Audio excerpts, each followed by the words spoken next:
coming full circle, and I'm your host, Queen. And I'm here downtown Chicago at the law office of Attorney Joe Younes. Alright, so we're now stepping into the office of Joe Younes. And we'll get the opportunity to speak to him today about his practice. That's something that I pride myself in doing. I take cases from other lawyers that they don't want to handle, and I get a lot of calls from people that have cases that their lawyers just basically turned down. So somewhat a challenge. Of course it is. Of course it is. For my viewers, a little bit about your practice. Yes, I primarily specialize in personal injury. I've been doing that since 1984.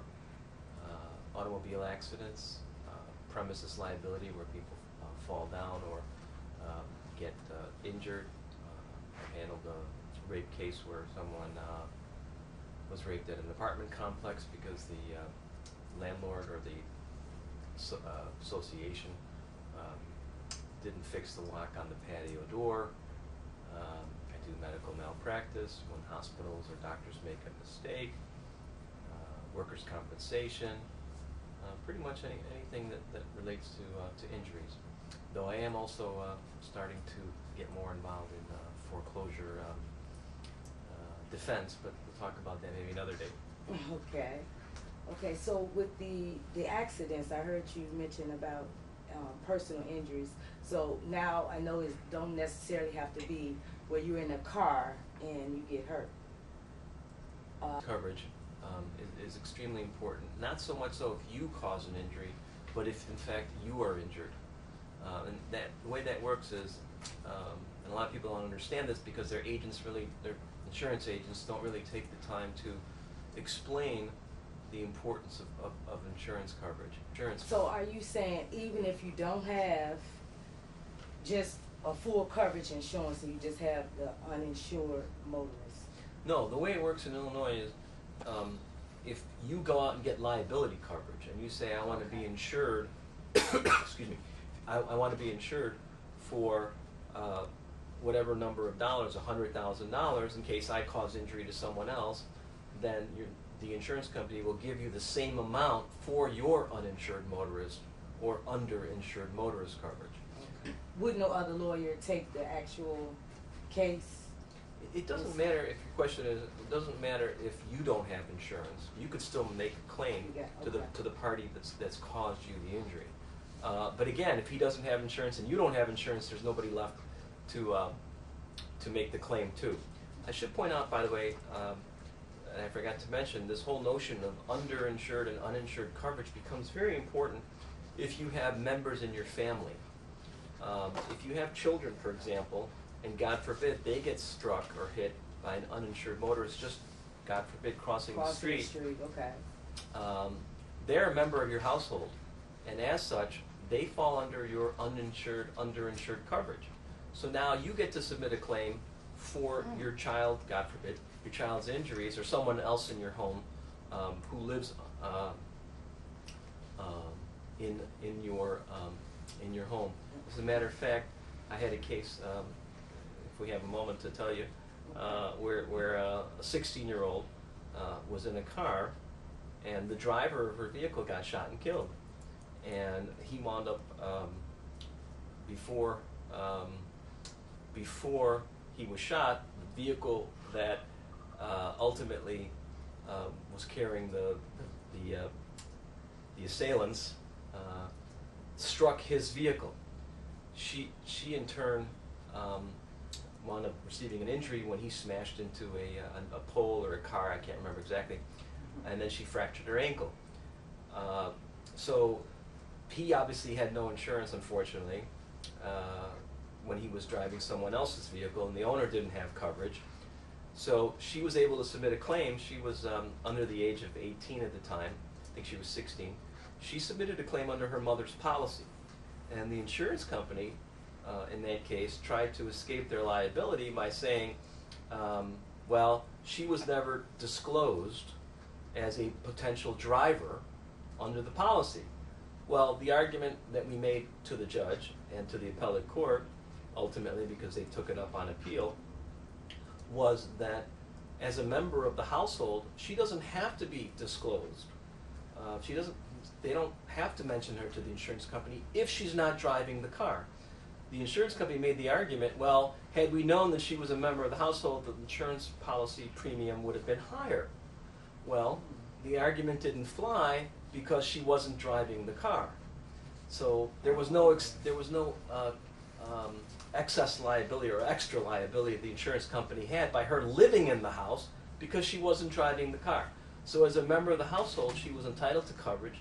She was able to recover under her mother's policy, ultimately with my help. And the fortunate part was that her mother's policy was a substandard policy, and she was limited to only $20,000. He's good, you guys. He's good. Wow. Now, see, that's something that I definitely didn't know.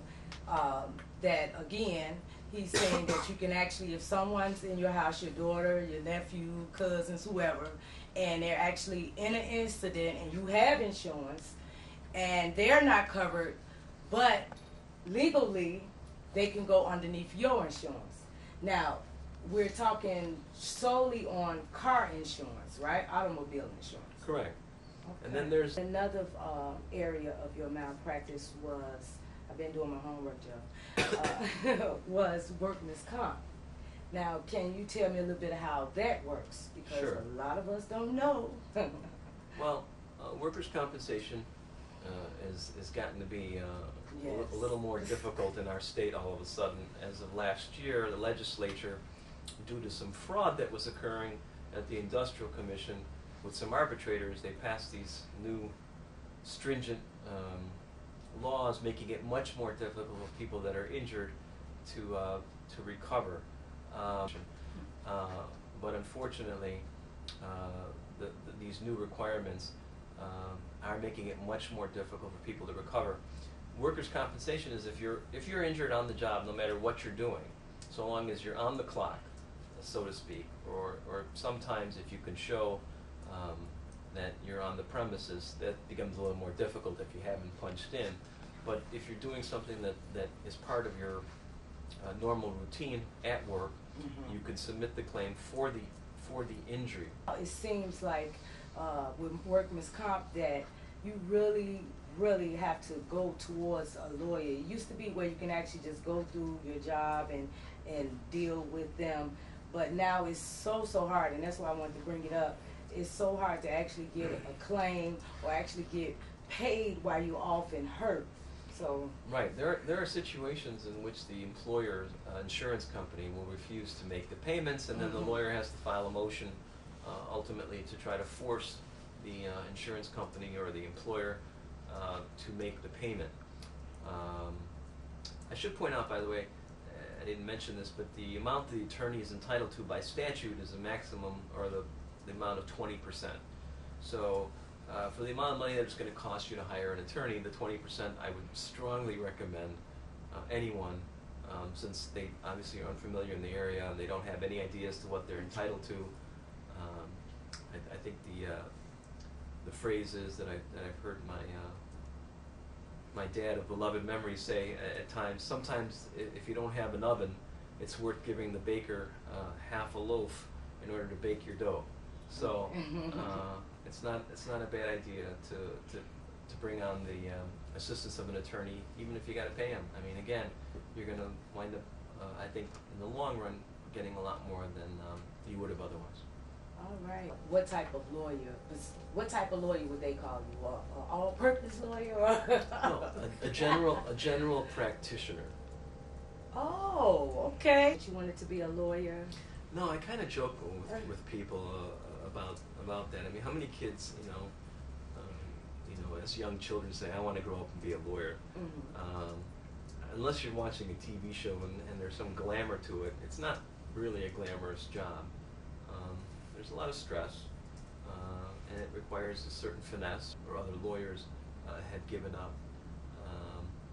There were a couple of cases, if we have time to talk, that I took on. One was a case where an individual was riding a motorcycle. Actually, this is when I had a partner.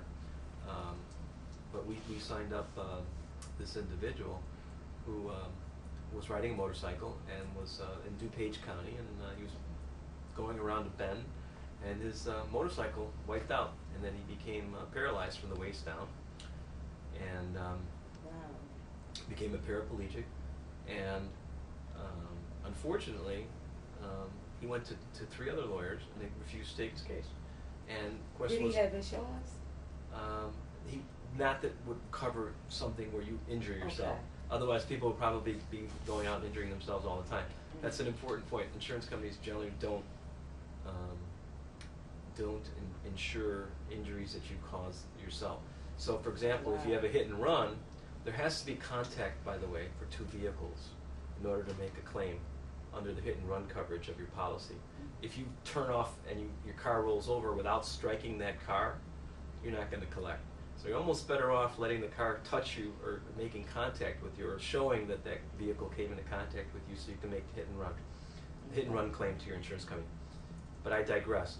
To get back to the point, he couldn't make a claim under his own policy because, again, there's a lot of reckless people, and insurance companies do not insure people that ride motorcycles unless, of course, someone else causes the injury. But in this particular case, what the other lawyers did not determine, or what we were able ultimately to determine, was that the motorcycle didn't handle well, and we didn't really quite know where we were going to go with it. But as things developed, we were able to research the title on the motorcycle, and we were able to find or establish that the people that bought the Kawasaki, I remember that some years ago, it was a Kawasaki motorcycle, and the people that sold it to our client had purchased it for salvage.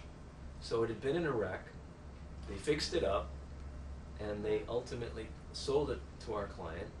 And that, once we were able to get that piece of information, which they were not sharing with us, we were able to resolve the claim quite satisfactorily. You just think about to go back and check the history of the bike. Well, that's what a good lawyer will do. All right, you him, don't you? We were able to resolve it quickly to our client's satisfaction. I'll just tell you one more thing real quick. There was a lady that had a fortunate situation where she had a purse that was attached to her shoulder. She was walking in a Sears parking lot on the south side, and some youths in a vehicle in the parking lot grabbed her purse.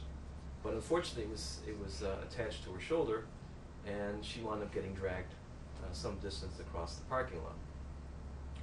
Wow. And unfortunately, the owner, I don't know if I mentioned the name, but if I did, I won't mention it again. But I think it's a public record.